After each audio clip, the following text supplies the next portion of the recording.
For the beats, for the love, for the alcohol, for the party. One time like, okay. Letting the kick ride, letting the snare roll, letting the bottle pour, cups in the airflow. Love what you hear though, everything blap. Feel like the beat is everything, well then everything's back. Letting the speakers blast, letting the beats run. Word to the crate digging, word to machine drums. Get used to it as we proceed.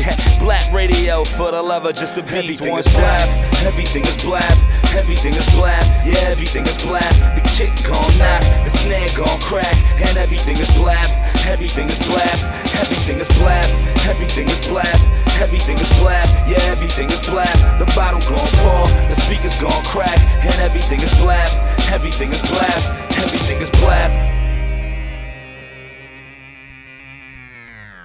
BLAPCHAT,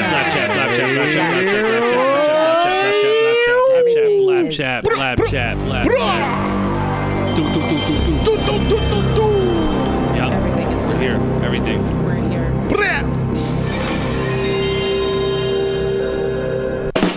All right, we're here. Hello. Let's go. Welcome to another episode of BLAPCHAT. This is I don't even know what number, Josh. What number? 109. 109. Episode 109 of BLAPCHAT. Welcome to the podcast. I go by the name of Illmind. This is an all music production podcast, raw and uncut. A little cut. We cut a little bit, but for the most part, it's uncut. Kind of like Josh's hair. Raw and uncut. Oh, you know dirty bastard. Oh, raw dirty and bastard. uncut. Here we go. So my name is Illmind once again. And I'm here with some amazing co-hosts. Go ahead. I'm professional. Hi, I'm Atlas. Alice is the shy one. I was trying to match her enthusiasm with perfection. See, you did a pretty good job. Thanks. We're missing Glam, good lyrics and music. Love Glam. Glam Love is you. Out there being an artist. You know, she's one of my favorite artists, so she's out there crushing. In one of grinding. my favorite cities, the Oh, West yeah? Coast. Yes, on the West Coast. She's on the West Coast right now. So shout to Glam. She's here in spirit. But we are all here. Episode 109. It's been a long time. We were supposed to have an episode last week, but I was sick. I think I got food poisoning or something. Wild. It was wild. We pulled up here. Wild. We were about to do it, and then like 30 minutes before the show, I crashed. Oof. And crashed. But I think it was also maybe just exhaustion, maybe a little bit fatigue, because I was traveling from LA that week, and it was a rough, long week, but really amazing week. But we're here, man. Episode 109. Shout to all of the listeners, all of our producers, rappers, singers, engineers, aspiring artists, or just fans of music. We really appreciate you guys listening, man. 109 episode is definitely humbling for us, groundbreaking for us. So shout to all of our subscribers. If you're listening to this, please hit that subscribe button. If you're on SoundCloud, hit that repost button, reshare, all that good stuff. If you're on YouTube, obviously subscribe to the channel and spread the word, man. And shout to all of the like I said, producers, man, out there that are on the grind. I had a chance to sit with a bunch of producers, upcoming producers, these past 2 days. Me and Josh, right, Josh? We were in Philly and we were in DC a couple days ago, and it was amazing.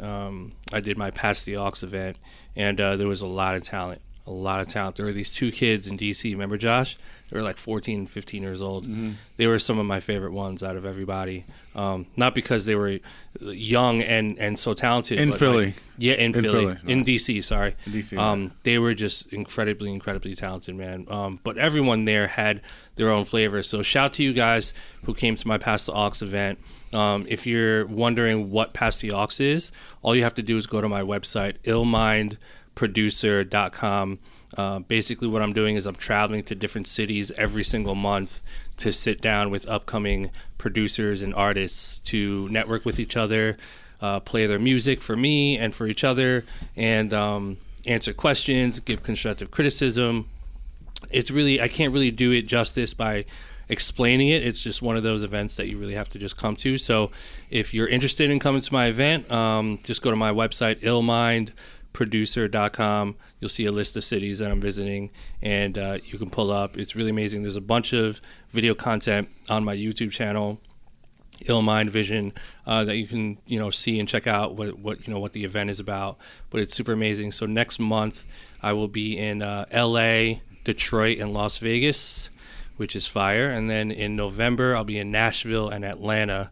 Do not miss those. I did Atlanta earlier this year twice in a row, and they were both sold out, and it was amazing. So we had to add a third one. And then December I'll be in Toronto and Montreal. So don't miss out, man. Yeah. We got a lot of stuff going on. You guys have anything to plug? Anything happening lately? We're going to Atlanta.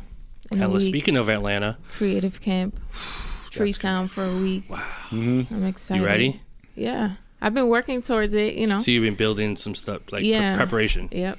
So just prepping beats for that, and then I'm excited. I don't know what to expect, but I'm excited. Molly from Tree Sound, she's great. Shout out to Molly. Shout out to Molly. Pretty much hosted J. Cole's Dreamville camp up there. So she wanted to do something for women because, she's very big on bringing women together, and statistically 5% of the music created now is, made by women. So there's a huge, opportunity there to really, get more women on board creatively. So that's what she's doing. So it's going to be a week of, creating, but she has a ton of shit going on there. She has a lot of chefs coming to create a ton of food for the ladies, meditation sessions and stuff like that. So only you know what, women are so much smarter than men.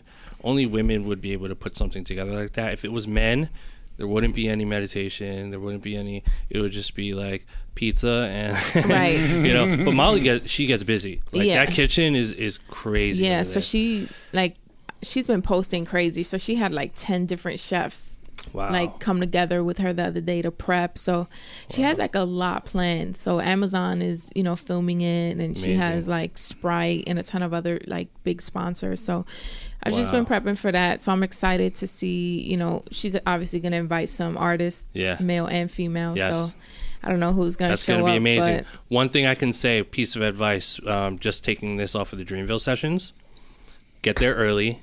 Yeah, that's why I haven't reserve your corner room. There's a small production room in the back, going towards the A room, that you'll find, and it's the perfect room. Just have some speakers in there, and then bring a couple flash drives. So that what you can do is you could just make the beats, put them on flash drive, see who's in these rooms, right? And then just be like, yo, here you go, here's a pack, pack. Because if you stay in that room the whole time, that's a mistake I made. Okay, I went around and I walked around a little bit. But I didn't do that enough. I didn't peek in enough. I was just in my own element. And then, I walk out of my room, and then, everyone's, finished recording. And I'm like, shit. So, I don't know what it's going to be like. But, right. I don't know what to expect. Yeah. I know Molly, I'm going to get in everywhere. Yeah. I'm just going to tell her, yo. Because she wants to work with me. She wants to, really do business with me. Amazing. And she wants me to, collab with her producers, too. So. Good. I'm just gonna be like Molly, Molly, come on, let's go. I need to touch everything. Show me where to go. Let's go. I need to touch everything. So that's gonna be fucking fire. And speaking of that too, you, Perfection, you and actually Josh did something similar to that with iStandard, where they put together a studio and a bunch of creatives, and you guys created all night. Run through that a little bit. How was that experience? That was exciting for me, just because even in preparation for Atlanta, I'm really trying to just, as a creative and producer, kind of challenge myself to create, in different environments with different creators, and also just different times of the day. So it pretty much started from 3 p.m. on a Thursday, right, Josh? And it went all the way to 11 a.m. on Friday. Crazy. So it was like an all-nighter, overnighter. Did you stay till 11? Yeah, we were. Wow. Josh, you did too? Yeah, we left at the same time. We were done. Obviously, people tapped out, in the middle of the night because, maybe responsibilities and things like that. But it was a really great experience. We were here, so we got there a little late. We got there 8 or so, but it's a great experience. So they do it at IMI Studios in the Lower East Side.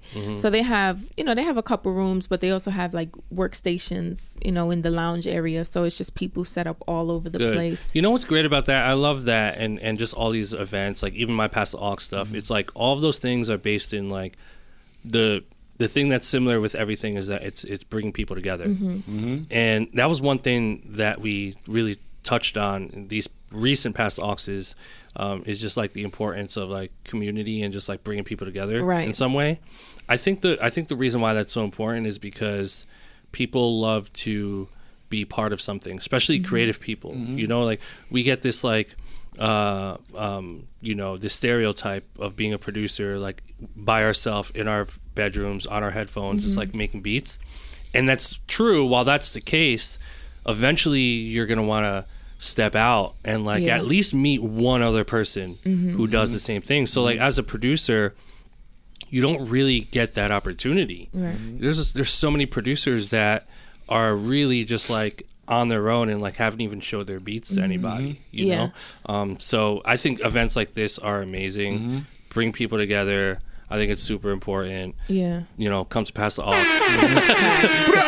Go to this shit, and this event is going to be amazing. I'm so excited. And Atlas, you have like, you're doing things too that are bringing people together as well. Sure. Yeah. So I'm doing True Masters. Yes. First week in November. It's going to be November 7th. And this is a producer, rapper, dancer, all on stage. Producer, rapper, tournament style battle. Crowd picks the winners. So I'm going to be hosting it. It's been compared to Nick Cannon's Wildin' Out meets 8 Mile from Eminem. So it's really, really crazy. The energy is really, really high. Also, I'm doing New Year's Eve roller party at Ace Hotel. That's Fire. Dope. So that's going to be super lit. Man, I'm doing a stand-up comedy show after Christmas, the 26th. It's going to be a lot of this going on. Lots of laughs and farts. Cushions and laughs. You know, but it's amazing. Yeah, I got roller disco going on October 17th, November 7th, and on New Year's Eve. So, also me and Cruz are working on Respect the Engineer, so we've been getting a lot of requests about it. Yes, and we're coming back. Oh, in the dude, road? It's so crazy. I can't you know, wait. Cruz is in there working. He's working so crazy right now. I mean, he's going crazy. The first run when him and Cuzzo went on tour, you know, it was mainly Cuzzo's Meek's thing. But this one is even crazy. You know, got Meg Thee Stallion. They have YG, all the special guests. I mean, this is just the next level. You know, so he's been. You know, I was just talking to him. And we're actually glad we didn't plan anything like within the past like week or two because his schedule is really crazy. But it's coming. It's going to be bigger and better than ever, and we're just super geeked. So, and I want to go back to what you were just talking about too, Perfection to Ill about. You know, I got hit up too as one of my, actually the guy who does a lot of my video stuff that I post is also a producer, and he hit me. He's like, I want to get more placements. Like, what do I need to do? And I literally just said exactly what we were just talking about. I'm like, bro, you got to get out there. Go to beat battles, go to open mics, go to studios, go to strip clubs. I mean, go to events, go to artist listening parties. I mean, go to public school talent shows. I mean, you got to go everywhere and make music with people. Just keep making music with people that you enjoy being around and make music with. Exactly. You know what's amazing about that is I've observed that the road to placements, there are now two funnels to access placements, right? Funnel number one is exactly what you said, like network with people in real life, get to know people, A&Rs, artists directly, which is like best case scenario, or just people that can get you closer to getting the attention of an artist that you want a placement with. Funnel number two, and this is going to sound obvious, but funnel number two is Instagram, and I'll tell you why. Because what I'm noticing is that artists are willing to work with producers who have good Instagram accounts. Now let me define what good means. It has to look, your Instagram is your resume. We've established that already, right? Correct. It's your resume. It's the first place people look. Like when people DM me or tell me about an artist, I look at their Instagram. And you can be the most amazing artist in the world, like super talented, whatever, super poppin'. But if your Instagram isn't up to par, you know, last post, June 2018. Correct. You know, three pictures up. Loan fake followers, whatever. Yeah, exactly. Fake followers. So it's bad. The worst. It's so bad. Worst. But if there's something phony about your Instagram, then it's a huge turnoff. And I personally don't respond to those people. And so you could imagine, like, you know, if you're trying to get to, Drake or whoever. I don't want to name like specific rappers, but like any rapper, like the first place they're gonna go is Instagram and look for you. Yeah, like who is this person? Who is this person? So I think there's some strategies to making your Instagram look and feel like you're popping. And I hate putting it that way because at the end of the day, you really have to make it look like you're a good producer, you're busy, you're out there, you're around, and you're an high actual quality person, and you're an actual person. Right. Yes, tell your story, be unique. Right? Because even that, like for me, when I see a lot of like profiles that are just artwork, that deters me from even like paying any attention to you. Yeah. Especially if you're posting like just memes. It's like, I don't know who you are. Yeah, Exactly. just memes, but I have also no like idea who you are. people post like artwork with their song playing in the back, and that's not a bad thing. But if your profile is just solely like artwork with music in the back, that's not doing anything for you. And what I've realized for me is, even if I'm putting audio on something, it needs to be a cool visual. Right. Like anytime I personally put up like, artwork or flyer, it doesn't get the same reception as like a picture of me doing something or me somewhere or me with someone. Yeah. So exactly. Like, when you look at profiles and you there's sort of like a narcissistic sort of label that gets put on when it's like, oh, this person only has pictures of himself. But the flip side of that, people know what he looks like. People know what you look like, and people want to see that. They want to see what you look like, especially your core followers. Yeah, your core followers, what you do. When I look at a page, I want to. If you're a producer, I want to glance at that first page without clicking on any pictures and scroll up, and I want to know what you do. What you do. Maybe a couple videos or pictures with you in the studio or whatever, and it goes a long way, man. Absolutely. I have a little tip for you get a lot of times people are like, oh, I just don't know what to post, man. Yeah. I don't know what to post. I can't figure out this Instagram That's thing. the number one problem. Right, and I hear it all the time. So this is what I would recommend for our listeners or anyone who's watching on YouTube is go on your phone, okay?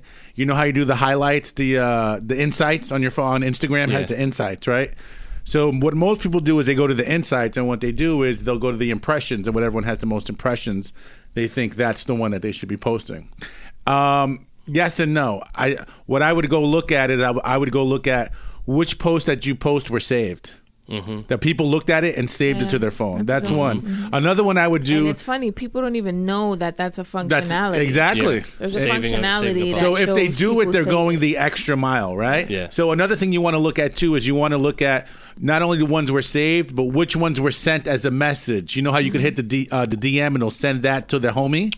So you want to look at which ones were saved, and you want to look at which ones were sent out, DM'd. And then that's going to show you, like, okay, well, that's getting... It's a quality posts. Those are quality posts. Engage, impressions can be a bunch of whatever, but that really tells me, like, yo, people really engage with this. So post more of that. Yeah. And then while you're spreading it out, put a picture of yourself here and there up there. So people start getting a feel of what you look like and what your thing is, whatever it is. What you're about. Your brand is, you know? Yeah, exactly. And like it's funny because when you post up something on Instagram, you can immediately tell if someone's post is about them, it's about, themselves, or it's about helping other people. And I think that just from my experience, like if you look at my Instagram, for instance, I try to make every single post valuable in some kind of way, even if it's about me, right? Like if I post a picture of just myself, and I'll post it, but I'll put in the caption, I'll put something that makes you feel a certain type of way, right? Not just like a picture with an emoji, right? Yeah, hey, like drip, whatever, like, right? Like what you can do that, but like you really have to think about, okay, how are people going to feel when they scroll through and see this picture? What can I do to make them like this? And studies have shown, I sound like an infomercial. Studies have shown that posts that make people feel inspired, or make them laugh, or just look good, get higher engagement, right? So I don't know. I always go the pathway of how can this post inspire someone in some kind of way. And also, what's crazy too with Instagram is this is how smart Instagram is. I mean, it's like a robot, right? It's like a computer robot, like a living thing, right? So Instagram can look at a picture. So if you're taking a picture and it's just you in front of the picture, you want it to be as clear as, like, the background, as clear as possible. You don't want stuff moving, all kinds of movement, because it's more difficult for the program to know what exactly it is. But if you're standing in front of a tree, and and you're holding a drink, or you're holding no drink, you're just holding a keyboard, or you're just looking at the camera, Instagram knows, okay, there's a male or a female standing in front of a tree, looking, smiling, and then if you write something like, I'm so excited for, in the caption, just starting off with that, okay, there's a clear picture, he's excited about something, they push that.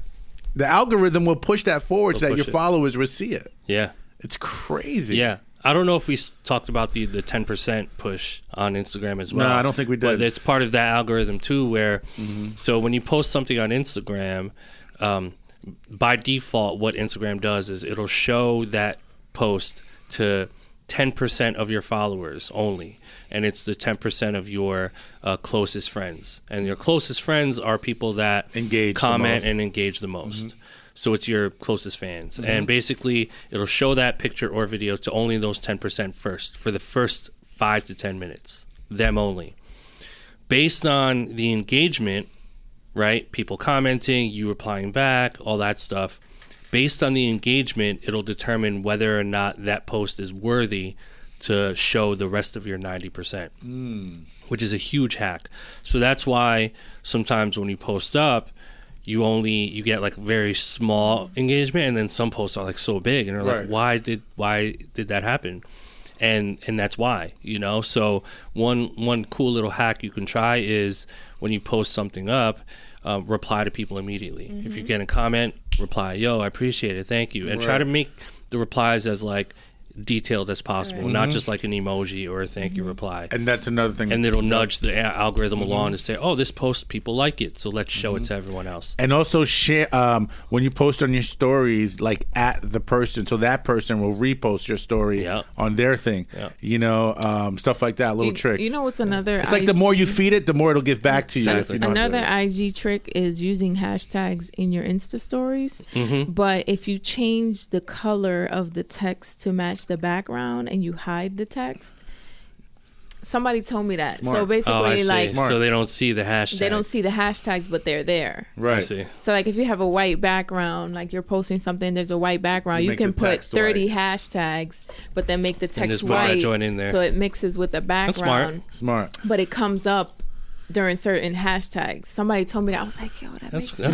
You know what I like about that is that you don't see it. Yeah, that's the thing. The thing is, like when you post on Instagram, social media people say, well, in your comments put the dots and put the thing. It cheapens, and you know what? It does, but it takes away from the quality of the post. It cheapens it. It cheapens it. Yeah. Well, we can talk about cheapening for a second because you guys are gonna get so mad at me. There is a lot of cheapening happening in not only our community but every community, but I do want to talk about the cheapening of the producer community for a second. Does it involve drum kits? It involves everything. Okay. Let's get to it. I think there is, and I want you guys to chime in, please. I think there is a fine line with doing things on social media or just in general we're talking from the perspective of a music producer only. Copy. There's things that you can do that work for certain things that 100% absolutely cheapen your brand. Okay?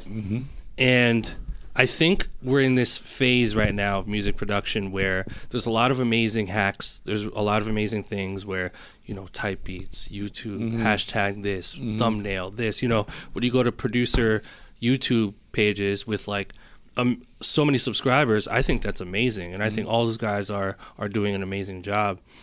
Like Busy Works Beats and all these guys. Even my man Simon Cerveda, who gained 250,000 subscribers on YouTube in less than a year, in like 2 years. Wow. He came to my Pass the Aux 2 years ago in Toronto.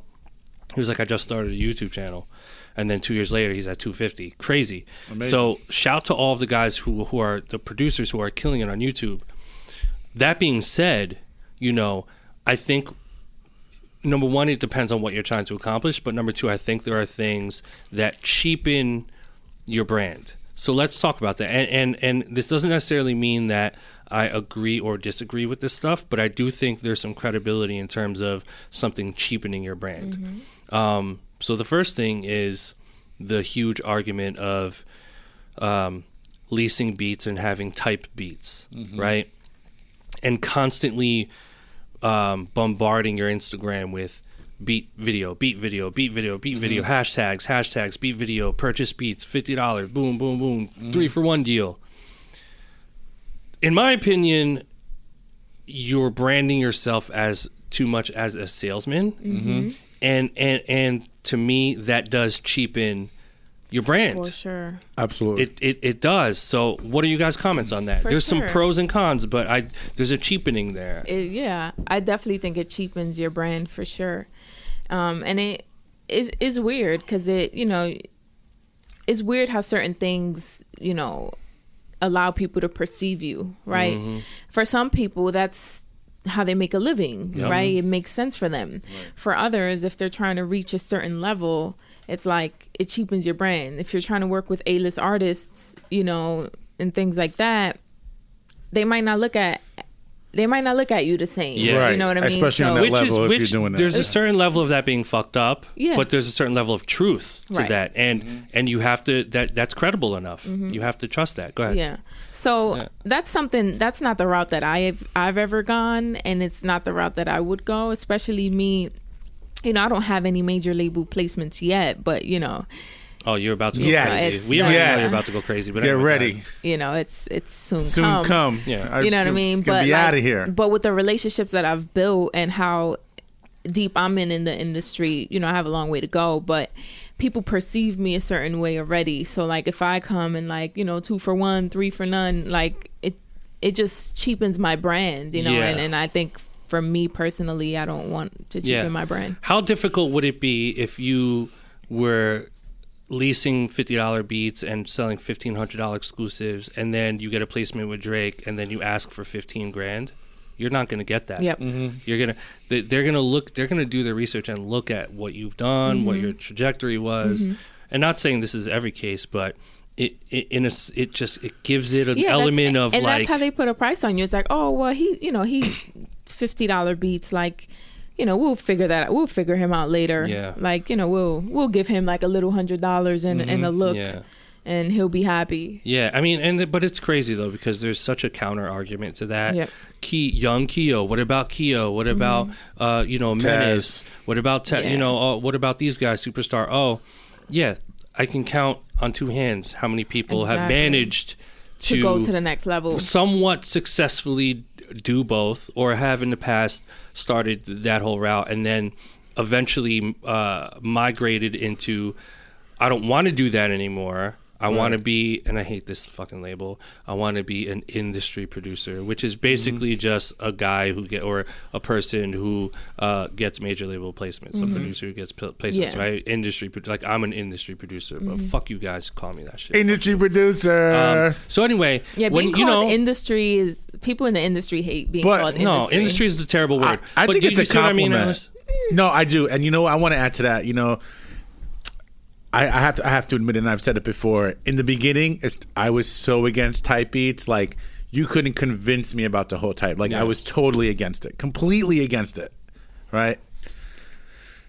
As, we've got into 50s, 60s, 70s, 80 episodes, 90 episodes, I started realizing that they were doing it more from promoting, right? Like Nick Paps is a good example. Sure. You know what I'm saying? Shout out to Nick Paps. Is a great example. Who's killing it, Meek Mill's producer. But I do agree with the fact that you need to figure out what you want to be. So it's what are you going to be? Very rarely can you do both and be successful. Again, it's very rare. It's a needle in a haystack. Again, the people we named before are the only ones for the most part. However, you can be very successful in the tight beat, making six figures, and that's your thing, and you don't give a fuck about these major label artists. And you can still get placements. Yeah, you can, but you're not really concerned about that. You're making six figures, you're selling 3 beats for $50, but you're selling them to 1,500 people. You're making a killing. You know what I'm saying? So I think it just depends on what it is you want to do, and if you want to be the tight beat guy and do that, fine, totally fine. It's weird. the game is just weird for me too, because it's like I don't want to sell a beat to 30 people. I don't want to sell the same beat to 30 people. But that's the thing. And I agree with you. Why would you want to be an artist buying? But here's the thing, because there are people, there's producers out there that don't give a fuck. Yeah, they don't care about the song. No, but they don't care about the final product. I just want to sell the beat. Even from an artist perspective. Even from an artist perspective, like why would I, as an artist, want to buy a beat? Easy, you know why? Because it was $15. Yeah, there's some that do, some that don't. I think what it comes down to is exactly what you said, Atlas.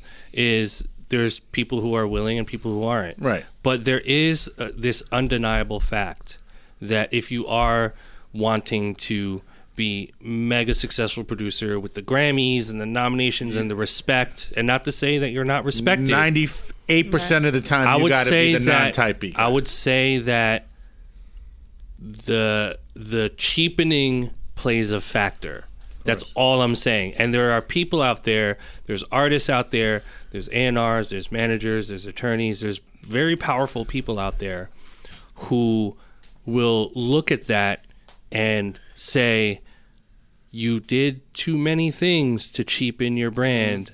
I think I'm going to pass. And also, too, I don't think I want to work with you only because of that. And I'm not saying that your beats aren't good enough. They're probably really good. Everyone makes great beats. But what I'm saying really honestly is just be mindful of the idea that to a lot of people, it does cheapen your brand. Okay, so back to what Perfection was saying is like, okay, why would I sell a beat for, or we were talking about earlier, why would I sell a beat for 1,000 to 10 racks, whatever major, right? Yeah. And then sell other beats for 15 or 20 or $50? And I can tell you why. Well, no, I'm not saying that difference. Okay. I'm just saying in general, in regards of like an artist buying a beat that 30 other people's gonna have. Yeah. Okay. Well, no. Well, if it's a non-exclusive, then it doesn't even make sense. You know what I mean? Like, I'm not gonna buy the track unless it's exclusive to me. You know what I'm saying? If other people have it, that defeats the purpose. Yeah. You know what I'm saying? But what I was gonna say is I can understand where some of these kids out there is like, okay, I can try to find these major label artists and pitch my my producer fee more towards the middle of the higher or lower end, $2K to $10K, whatever it is. $10K more of obviously on the high end these days. Remember back in the day when they used to get six figures? Yeah. But anyway, so why I would say it's okay is because, I'm not getting $2K at a pop, but I'm selling it $50 to 300 people, and I'm making even more. You see what I'm saying? Yeah. So you can keep your little 1,500, but I'm selling 50 to 1,000 people. And here's the thing, and you guys are gonna hate me, and I'm not saying this is a bad thing. But that's the money grab, though. But exactly, it comes with a little residue. Right. There's a little bit of residue on your name, a little bit.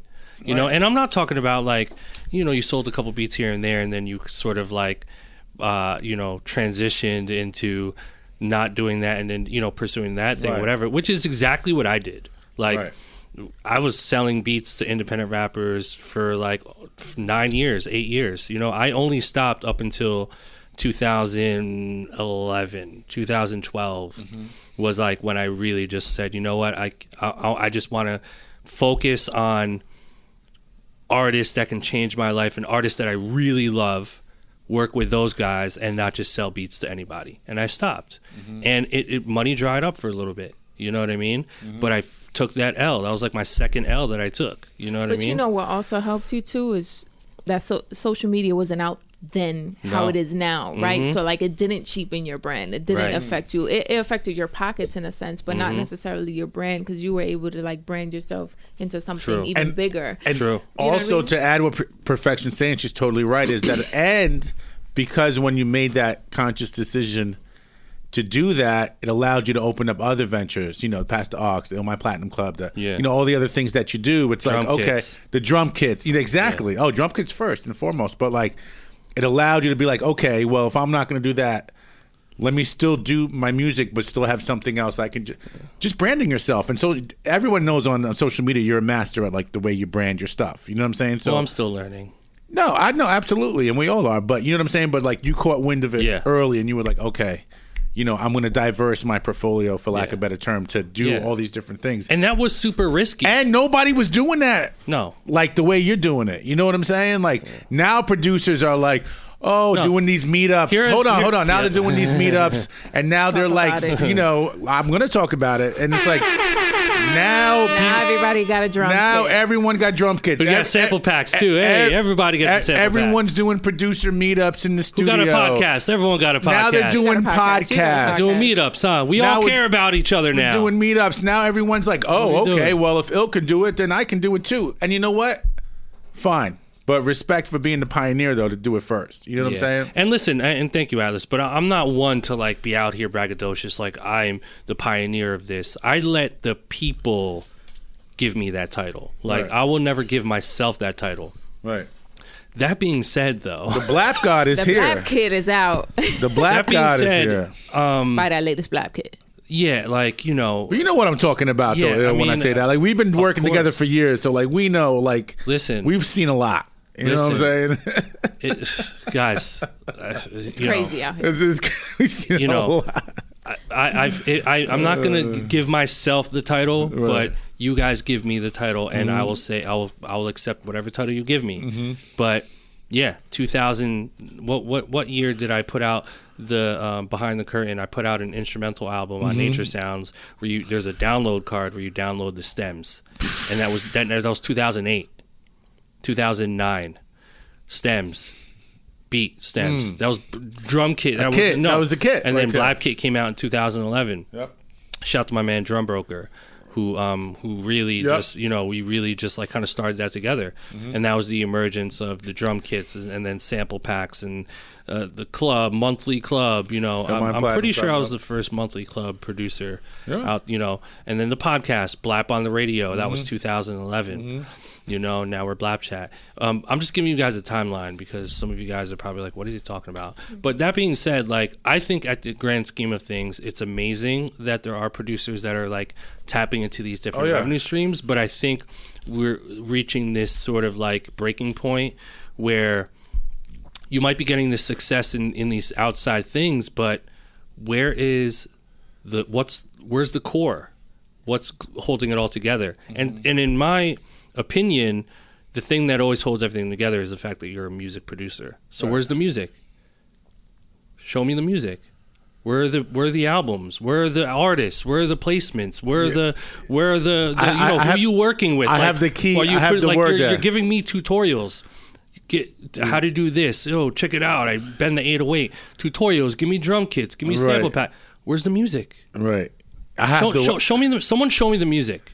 And not only the music, and this is the key, and I say this all the time, from the Respect the Engineer to the Past the Auxes to BLAPCHAT, the reason why all these things work is the people that we're associating, we do this with, they're relevant. Right. That's the key, is you're relevant currently with the pop culture, well, it's because with of the young music. Kids. Currently, no, it's because of the music, but the music's relevant. You know what I'm saying? Like, it's happening like right now. They're not doing meetups with the guy who mixed the Beatles and fucking. And I love the Beatles. You know why a lot of them don't have the music? Because all the other stuff is too easy, and the actual music is the hardest part. Facts. Show me. The relationships. The relationships. These but relevant going on now. Yeah, these guys don't want to take the time, or maybe they have and they're frustrated. Right? You know how fucking frustrated I have been just to get my music popping? Like the podcast, the drum kits, the sample packs, all that stuff, the meetups, those are all amazing, right? Those are all a big part of who I am. But they will never, ever, ever be more important than me being a fucking music producer. Right. Exactly. And to be a music producer, a successful one, relevant, you have to get out here. You have to be in the studio making beats. And so it goes back to what you were saying, Atlas. It's a choice. You want to be that guy without the music, right? And then you have the thing. You got the thing. Here's my tutorial. Right. You could be that guy. That's cool. Right. Good luck with that. That's amazing, actually. Right. Like, kudos to you guys. Right. But if you're okay with that, then be okay with that. But to have the music and to be a fucking music producer, it takes a lot more, and it takes just as much energy to put into that as well. And for me personally, I'm still balancing both. You know what I mean? And I've managed to. But the music is always going to be the priority. And it's not an easy game. Like, it's not. Even having music in relationships, you still deal with shit. Like, oh my God. You know, it's like, oh my God. How many times you try to get certain things placed, didn't make the album? Bro, I was in the Dreamville documentary. I was on the doc. I had the, you know, I'm there for 4 days, and I didn't end up on the album. You know what I mean? Like, but you know, it just that's what it is. The game. It's the name of the game. You know what I mean? So, like Combat Jack used to say, "Rest in peace, Combat Jack. The game is the game." Yep. So you gotta learn how to play it. Rest in peace, Combat Jack. Man. He had the jewel. He had the gems. Combat Jack was the one that pushed me to do a podcast. Him and A King. I remember when they had PNC Radio. Yeah, PNC. Well, yeah. PNC, you know, they fucking drove me to do that, man. But yeah, man. So listen, I know some of you guys are probably pissed off, maybe, or kind of bothered with what we're talking about today. But I want you to be bothered. We gotta talk about it. I want you to be mindful of this stuff, because if I think the golden ticket is to find what drives you the most and just do that. And for some people, focusing most of their energy and time into being what do we call them? Producer influencers? You're a producer influencer with no catalog. Yo, can I say I'm something? sorry, is that fucked up? No, you can be a producer influencer with no catalog, and if that makes you happy, and you're making a killing, please be be my guest. I saw, oh God, I'm not going to say who. Somebody we know and we respect. And all of a sudden they want to be a rapper. Oh. So, you know, they buy the models. Great. They buy the mansion. They buy the cars. They do a whole video. And it was honestly, I cringe. I was cringing every time I seen it. Like, who's your manager? I have to ask you. Who's your your right-hand man? Because they're failing miserably right now. They're producer. We'll talk about it off the air. I don't even know who you're talking about. You know what I'm saying? But I'm saying is, like, if you're going to be the, you know, knowledge dropper for the community of people that you speak to. That's what they are, knowledge droppers. That's cool. You know what I'm saying? But if you have placements and you're relevant, that's even better. But be that, don't be like rapper. It broke my heart to see this. I'm like, why? You don't need to do that. Everyone already fucks with you heavy. Well, you know, at the end of the day, like, it's art. You gotta give people an opportunity to just do what the fuck they want. Like, we don't have any right to judge anyone to do what they want. That being said, I'm not judging, but if I was their manager or I was like on their team, I would say, maybe do an alter ego or something. Totally. And I think it just depends on people's goals. Again, like, are you trying to be, platinum selling artist? Is that what you're trying to brand yourself as now? Right. Is it a midlife crisis thing, and you're just trying to like relive your high school dreams? Isn't it a little bit weird to be an influencer, influencing people to do things that you've never done, or maybe did once 10 years ago? I always say, and we've said it. I don't know if that is morally something that should be happening. No, it should not be happening. And we said it before on BLAPCHAT. If you're preaching stuff that you're like talking about, you have to be living that stuff. Like, you have to be doing it. You have to be executing it. You have to show it, and people have to see it on your social media. Like, has to be a thing, so that when people go to your page and they see you're talking that shit, they believe it, and they go to your events and they see you and they touch you, and like, you know what I'm saying? Like, that's different. But you're right, Ill. I see people one day all of a sudden they're just like that. They just feel like they have to just preach, for lack of a better term. Well, probably because the way shit is in this day and age, they see an opportunity. Damn, everybody's getting YouTube doing it. That's what it is. Everyone else is doing and it. money off of talking what they know, so I can talk what I know, right? It's very true. Social media got everybody fucked up. It's very true.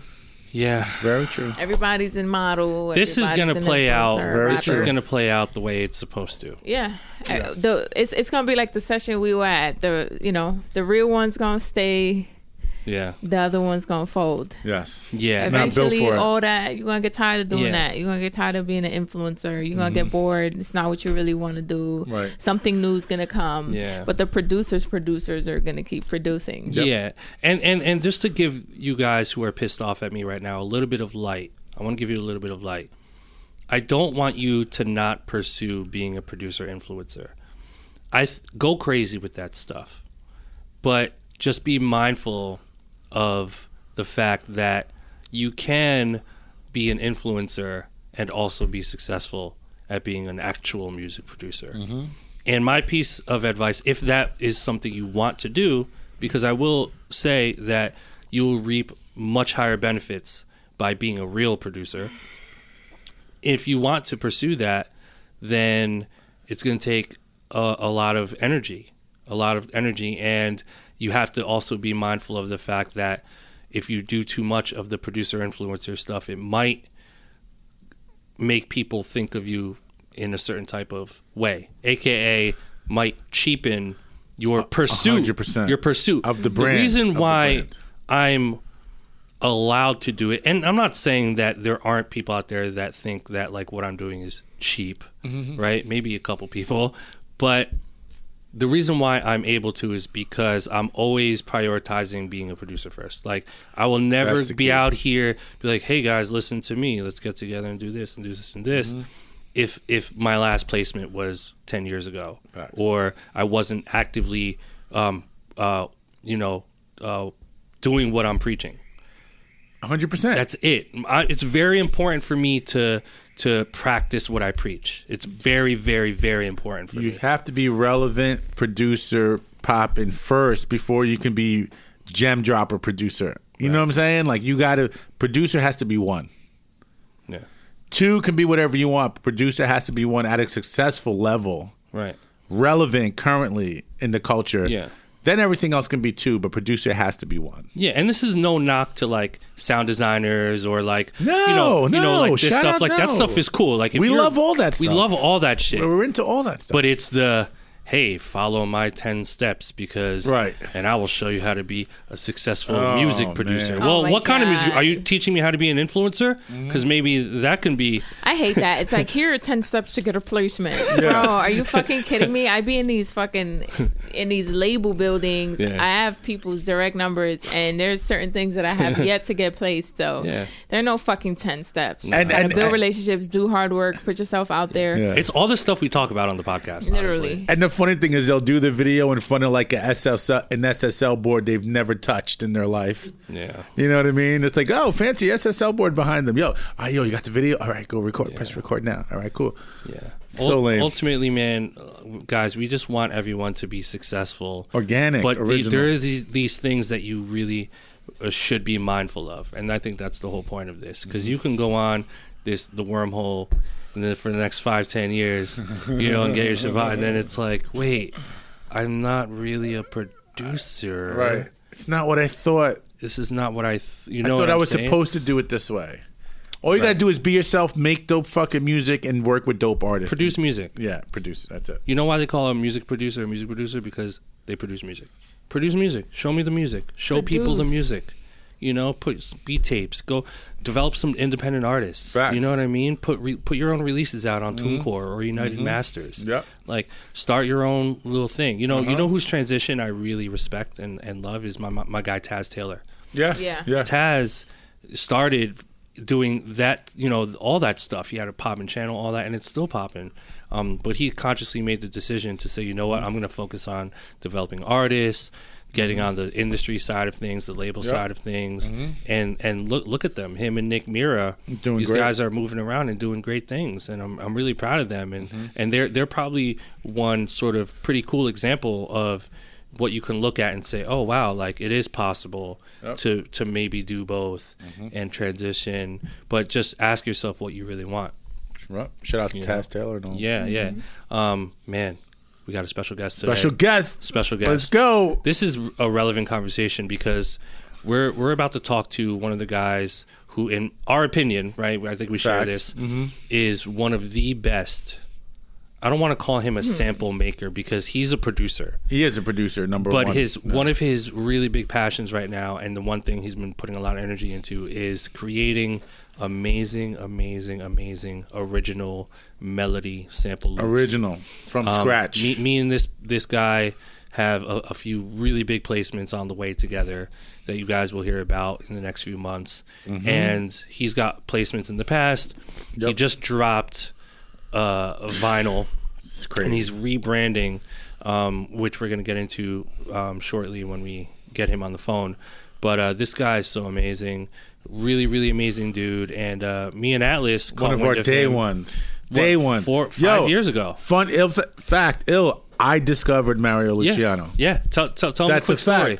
So our guest is Mario Luciano. Oh, shit, I just gave it away. No. Shit, my bad. Yo, so I'm going to tell you the story. Tell the story and then we'll call him. And he's going to tell the story too. Yeah. But so when we were in Roseville, right, in Brooklyn, you know, anyone who's been in Roseville. 4 years ago. 4 years ago. Anyone who's been in Roseville, Josh, Perfection, you know, Illmind's in there.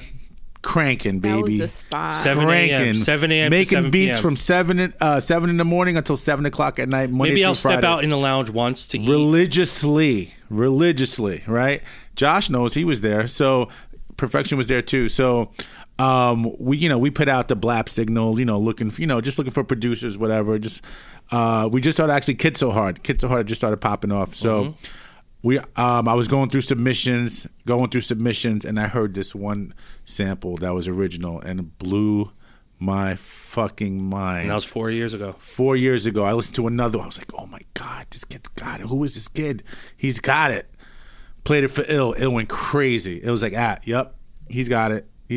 Reach out to him. You know what I'm saying? So I reached out to Mario. This is why I fuck with Mario.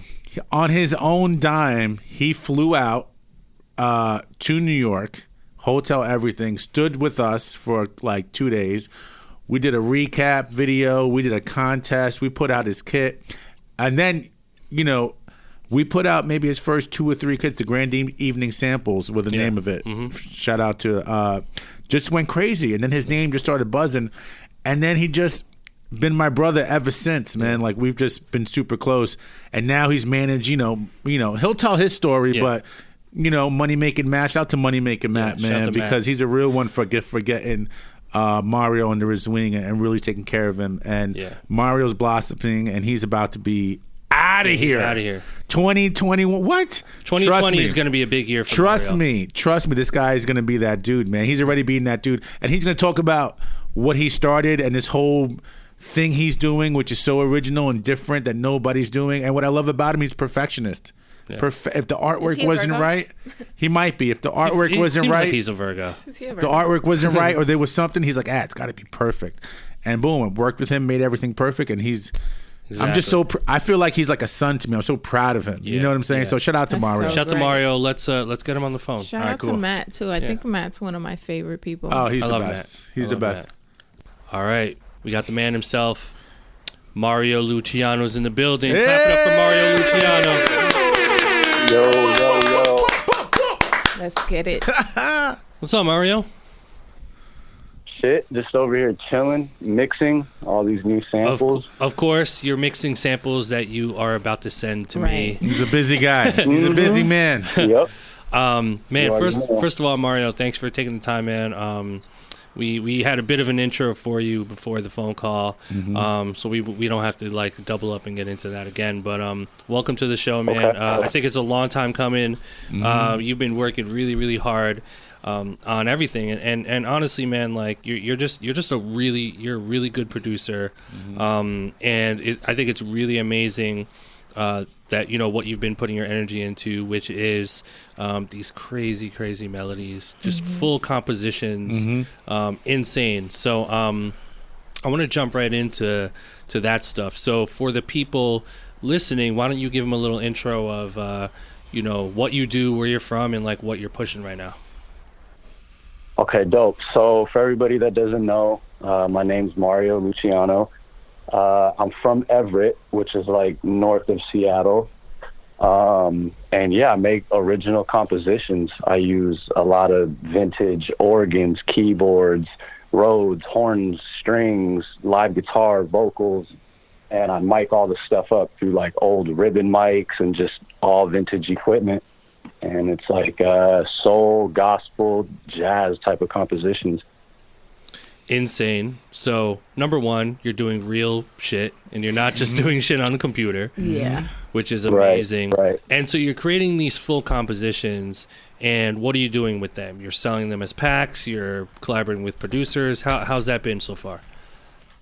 So some of them, I release on my own site, which is now polyphonicmusiclibrary.com. Which is so fire. First of all, hold on. Show 'em, Mill. Polyphonic Music Library is about to take over. Let's get to it. So you have Polyphonic Music Library. Correct. Okay. All right, continue. Some of the samples I release on there, but then there's a lot of other stuff that I do that's like far more exclusive that I just send out to the homies and just producers that I work with. And then you get collaborations, and then they kind of take these melodies, fully produce them out, and then you guys share placements and that kind of stuff. Right. Yep. It's amazing. And you know what's so crazy, and you kind of already said it, but the thing that sets you apart from all these other sample making producers is you're really doing real organic music. I mean, you have singers coming in and laying vocals down. You have live instruments. You're miking up on analog equipment, and you're doing the legwork. And I think that's so smart and so amazing because a lot of the top music producers of today, a lot of times we don't want to have to go through that. And so to be able to provide original samples going in and to provide those textures to the producers is so amazing. So what how's that been like so far? I mean, this whole investment in creating sample loops and everything for producers, what's that experience been like so far? Man, for me, I think it's been like life-changing, direction-changing, because when I was making beats, I would sample a lot of stuff, and I was always just mad intrigued by like, what is that sound? Why is it panned to the left? What is going on to the right side of the speaker? And just all these textures were just crazy to me. And the more I got into making samples and like diving into what it takes to achieve that, it's just been like a whole new world for me. And I like that aspect of making samples. Wow. And it helps your production too, just learning that. One thing that really kind of really impressed me was the visual that you put out. Yeah. Oh, thank you. That was dope. And that's kind of going back to what we were talking about earlier, is like how to promote things and like how, certain visuals should look on your social media to represent your brand and, push whatever you're marketing. And that, I really fucked with it. Like it made you feel something, like, the piano, even you playing it, like the slow-mo of the video, like it made me really intrigued. Like, damn, I need some of those samples. Exactly. I actually do, by the way. So, I appreciate it. And one thing too is like a lot of these musicians that I work with, like they're all family. Like the lady that sings over all the samples, that's like one of my best friends, close friend's mom. And the one that shot the visuals is her son. Wow. He's the one that did all the, he's a videographer. Home so like team. everything is like super, super tight knit. It's not just random people.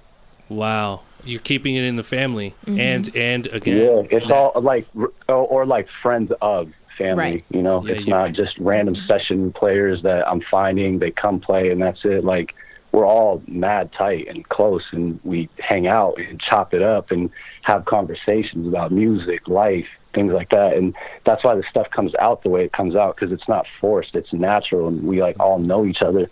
Which is amazing, and also brings up the key word, relationships, and probably years and years of you guys nurturing those relationships with each other to get to know each other to lead up to this point, right? Yeah. Whether it was music or not, because we were friends before all of that stuff. Right. And then when all of this like sample things came about, I just started to look around, like in my inner circle, and people that I've known, like see who's a musician, who can play this, who can play that, who could sing and, that. You know, sure enough, there was plenty of it around. Yeah, wow. That's all it's about. That's amazing. You know, it's so great because we always say, you know, all the time, you know, if you're looking for something, a lot of people look elsewhere, like are looking for other people that they don't know, and almost like soliciting their services to somebody that they don't know, who really doesn't understand the value of that person, when all they really have to do is look on their cell phone and like look, say, who do I really fuck with, and who actually does the jobs that's in hand, who's the singer, who plays violin, you know, who's the personal trainer, whatever you're looking for. If you really look in your phone most of the time, just like you did, Mario, it's like, it's right there. It just takes that knowledge, you know, that what's the word? I'm gonna drive to find those people. Right. Exactly. You know what I mean? And let me, I know you can't see us, Mario, but let me pan, Josh, you want to pan to this? I want to show these guys on YouTube. Josh, zoom in on that, Josh. The Polyphonic Music Library vinyl, which I think, if I read correctly, is almost sold out, correct, Mario? It is sold out. Okay, so this is completely sold out. You can't get this anywhere. Sorry, guys. We got one. Mario was gracious enough to send us one, and it comes with this really amazing. Is this cotton? Is this fucking? What is this? Acrylic. This is acrylic case. So you open up, you have the Polyphonic knit logo. Clean. And then you open on it the up, white case, crispy. and you have this Polyphonic Music Library cover. Is this your friend's mom here, the singer? That's her. Yeah, she that's Nicole Eskridge. Incredible. What's her name? Nicole what? Nicole Eskridge. She doesn't even have an Instagram. Her son doesn't have an Instagram. Like, they're completely off the grid. Wow. I respect that so much. That's amazing. But shout to Nicole Eskridge. Shout to Jimmy James on guitar bass. Shout to Mario. Jimmy James is crazy. He's actually like a touring musician. He tours with Delvon Lamar and the Organ Trio. Oh, wow. So he's like popping. This guy is all over the place. Shout to Jimmy. Shout to Gil Kabakang. I hope I'm saying that right. On the tenor sax. Shout to Katie Moshauser on the strings. Shout to Lauren Santee on background vocals. Leon McQuaid III, more background vocals, and Robert Madrid on the flute. Robert. Shout out to Robert on the flute. Yeah, so this is Polyphonic Volume 1, an original collection of gospel and soul samples. And this record feels like a record you would find at a record store. Yeah. And it looks like it should have came out around that era, too. Like, the whole vibe of it feels like what, early 80s? Am I getting that, like vibe? Yeah, like late 70s. Late 70s? Yeah. That's late fire. 70s, early 80s. It's fire. So amazing. So Mario, let's talk about samples. So your process, walk us through a little bit of your process, because there's a lot of producers out there listening that are also, sample creators and really into this stuff. Walk us through sort of your process, the everyday process of putting loops together. So usually what I'll do is I'll start with the keys, always. I'll have like a couple progressions, and I don't like fully produce the whole song. I'll have like 8-bar loops of, these keyboard progressions. And then I'll have my guitar player, Jimmy James, he'll come in and improvise over all of them and play chords and melodies, little things like that, and add a bass line. And then from there, I come back and I replay my keys so that they're a lot more melodic, and there's other things going on. Like, I want to be able to give him room to be able to do licks and things and stuff in between them without like overdoing my parts first. Okay. So it always starts with that, with keys and guitar first, and then from there I just sit with them and I listen to see like, where can strings come in, what would the horn section sound like, where should it come in at, and like really arrange the song.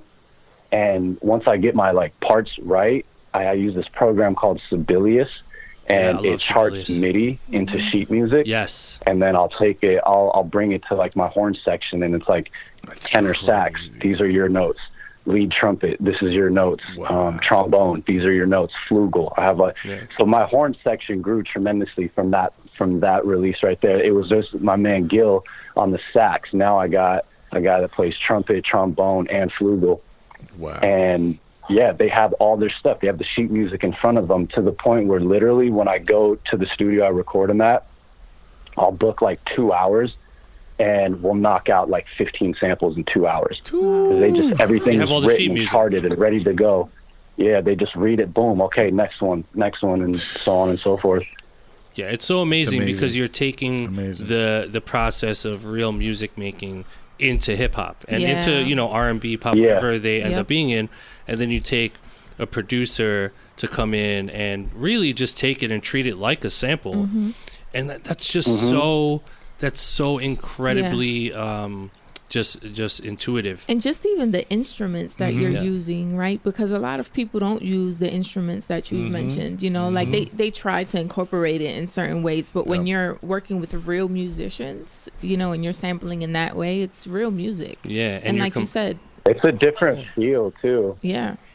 Yeah, it's a way different feel. Just combining it with hip hop, it just makes it, you know. Mario and I have something crazy that we did for someone. That melody, I'm trying to wrap my head around how you did that melody. You know which one I'm talking about, I think. Yeah, with the vocals on it? Yeah, no, there wasn't any vocal on it. It was just piano. The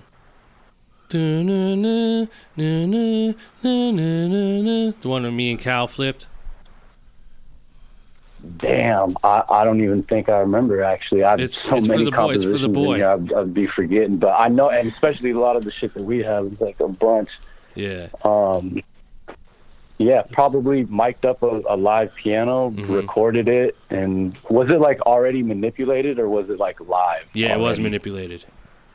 Yeah, then I probably just got in here and did what I do.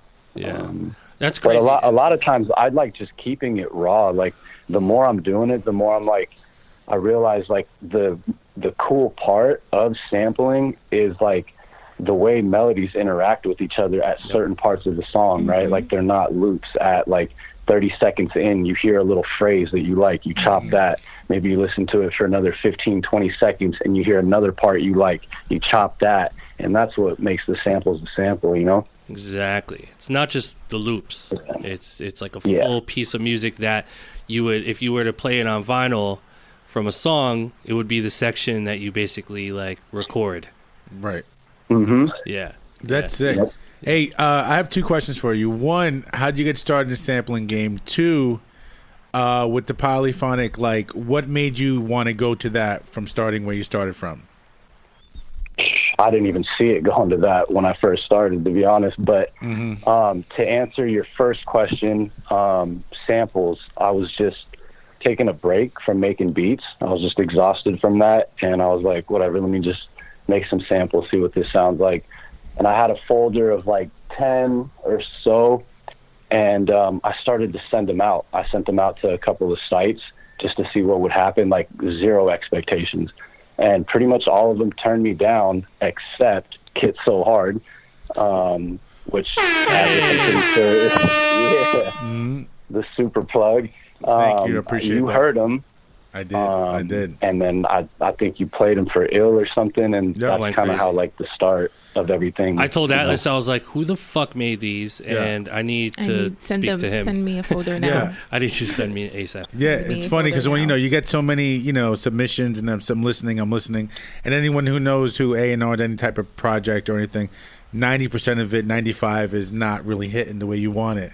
But man, when I heard the quality and the sonics and what you were doing, it stood out to me like dramatically. And to see, and then when I hit you and you're like, yeah, I sent it to these bigger, like, I'm not gonna say their names, but bigger, right? Like they could have got it in the beginning very easily.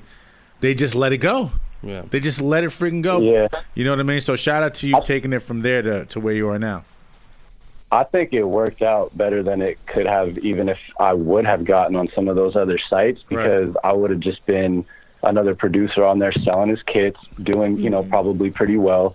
But building the relationship with you and then also building the relationship with Illmind got me so much further. And then you came to Brooklyn? Somewhat like that. Remember when you came to Brooklyn? What's that? When you came to Brooklyn, we did the contest. Yeah, came to Brooklyn, and that shit was crazy. I wish I could have stayed longer. Mario, that's amazing. What's up? That's amazing. Yeah, that's amazing. Like just the idea that like you've taken your craft to this level of quality is there. And trust me, there's a lot of guys out there that are really great. I'm sure, Mario, you're a fan of a lot of other guys out here too that are doing similar stuff. But you something about your textures and your compositions are just, they're really, really special. So whatever you're doing, whatever you're doing is working, man. And the people you're working with. Yes. Yep. You could hear the love in the music.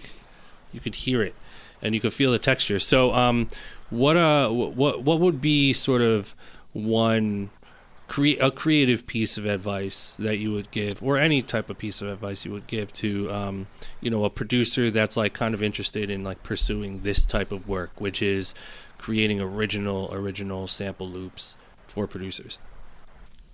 I think you just have to fully dive into it, and there's no like kind of half stepping in between it. I had to learn to play a lot. Like I was not able to play the way I play now like 2 years ago. And Jimmy James, he will tell you, because he's been in it from the very beginning with me, and he saw the progression. Like I had to just put time into making the stuff sound the way it does, and the only person that can do that is whoever is directing it and knowing what they want to be played. And like I said, I write my horns out, I write my strings out, all of these things, and I research a lot. Like after I'm done making samples, or I'm done in the studio or whatever, and I'm just laying in bed, I'm researching equipment, who did what, how it was recorded back in the day.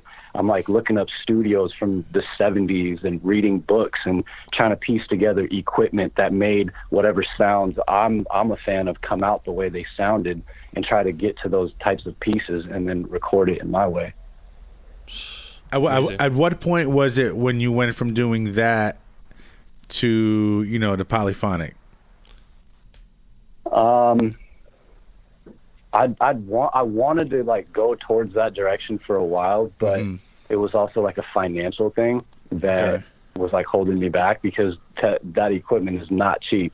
And that's how, when you talk about those textures and you say just something about them is special, it's a lot of it is the equipment that I use, that brings out that warmth and those like just sonic tones. And I just started going in, man. Honestly, like I took out loans, I took out credit cards, I was in debt heavy, probably like $8,000, $9,000, and was just doing what I was doing, putting out kits, taking that money, putting it back onto my debt, catching up as much as I could, boom, run it back up, and just kept constantly investing into the craft until it got to where it's at now, which was like 2 years in the making of not spending a dime on myself, like clothes, no. Going out, no, not really. Like saving every penny towards the equipment. Yep. And also too, I see you like the vegan thing. You're running like 5 miles a day and stuff on your social media. Also too, I also think even from the beginning, and I could say this really honestly from my heart, and I've known you for years now, as passionate as you are now, especially the quality of like the gear you're working with, was the same way, from the beginning. He was exactly the same. He always wanted, he was like, no, this has to be like this, and this has to be perfect like this. And man, I'm so proud of you, man, from where you started to where you are now. Like your future is just so bright. Like I'm like, it's amazing. When's your birthday, Mario? Yeah, we wanted to ask, are you Virgo? Nah, I'm an Aquarius. Aquarius. We had a bet. We were saying, you might be a Virgo. We thought you were a Virgo. Aquarius. Okay, Aquarius. My brother's an Aquarius. Yeah. Shout out to all the Aquariuses, man. That's amazing. So like, you got some stuff coming up. I'm not going to put you on the spot to say what, but if people wanted to purchase any samples or inquire with you for anything else, how could they reach you? They can just hit up there's a contact email on the Polyphonic website. Amazing. So there it is. Yeah. I'm definitely always looking for people to collab with, musicians and stuff like that. But again, it has to be organic, Yeah. The organic part shines in the music, and it's really interesting hearing you talk about, taking out loans and investing in your craft and sacrificing over 2 years, 3 years. That's basically confirms pretty much everything that we talk about on this podcast. I mean, you you focused on a passion, you invested in yourself, that you took a huge risk. I mean, you're taking loans out knowing that there could be a possibility that I won't be able to pay these back, or this might not work, or these samples might not be good enough for whoever. And you took that risk and you bet on yourself. And I think that's the difference between people that win and people that don't, is you experience a certain level of sacrifice and huge, scary risk to break through to the other side of success. And yo, you're on your way, man. You're gonna have an amazing 2020. Mario. My God! Like, Oh my God! Yeah, man. I'm looking forward to it. I'm excited about it. Can't wait. And yeah, and like all this stuff is like, I won't say recent because I've been making samples for a second, but like the soul stuff, all of this really got to where it's at, like towards the end or beginning of 2019 or the end of 2018. So, and you know how the music game is, it's usually like a year, you know, after everything comes out. So yeah, moving forward, it's looking nice, man. Amazing. I'm ready. Amazing. We're ready. Perfection just gave me that look, like you better send her some. Yeah, she's man. like, email me them samples. Send me a pack. She needs that pack. I got you. She's gonna be in the studio all week. Please. She's busy. Oh, even Atlas wants a pack. I get the packs early, baby. Don't worry about me. Yeah, man. I'm goody. I need that for that camp. Yeah. Oh man, such an honor to have you on the show, Mario. For real, for real. Man, long time coming, man. I'm honored to be on it. And I think you should definitely keep doing some of those visuals. More vinyl. Yeah, more. It's all my stuff that I put out on Polyphonic. It's all going to be on vinyl. Good. So no digital releases. Limited. What's that? No digital release, just vinyl only. Well, yeah, it'll be on vinyl, and the people that do buy the vinyl, they'll get a digital download with it so that they can start flipping the samples instantly. Right. But it's not going to be available to, you know, hundreds and thousands of people after. You got to get the drop when it's there, and if not, you know, that's it. Next time. Yeah. Sorry, buddy. Amazing. Sorry, guys. Jump on the Polyphonic music library anytime Polyphonic drops. Don't sleep. I think you're going to get to the point where these are going to sell out in like less than an hour or a couple minutes. You're going to get to that point. Yeah. So what's the social media for Polyphonic again?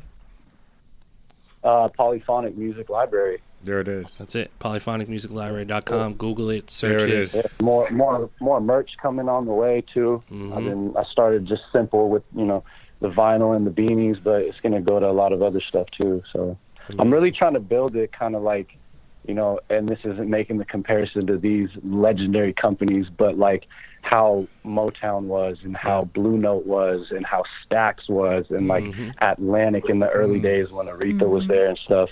Like that's where I want to take Polyphonic, not just a music library, but there's also a record side of it where I want to put out just records for people to listen to, like me playing the keys for 8 minutes and a trumpet player jamming with me, and just put that out into the world and let a kid find it 20 years from now, you know, and dig into the story. Exactly, and sample it. And sample it, exactly. Yeah, so amazing. My man is out of here. Amazing. Mario Luciano's amazing. Outta here, people are gonna catch wind of this very soon if they haven't already. But shout to Mario Luciano, man. Thank you for joining us, bro. Man, I appreciate it. Thank you so much. Yes, sir. All right, dude. We'll catch up soon. Peace out, brother. Later. Yes, sir. Peace. There it is. Wow. My man Mario Luciano, killing the game. Polyphonic Music Library. It's about to get crazy. What a come up. Get crazy. What a come up, man. Yeah, man. Shout to Mario.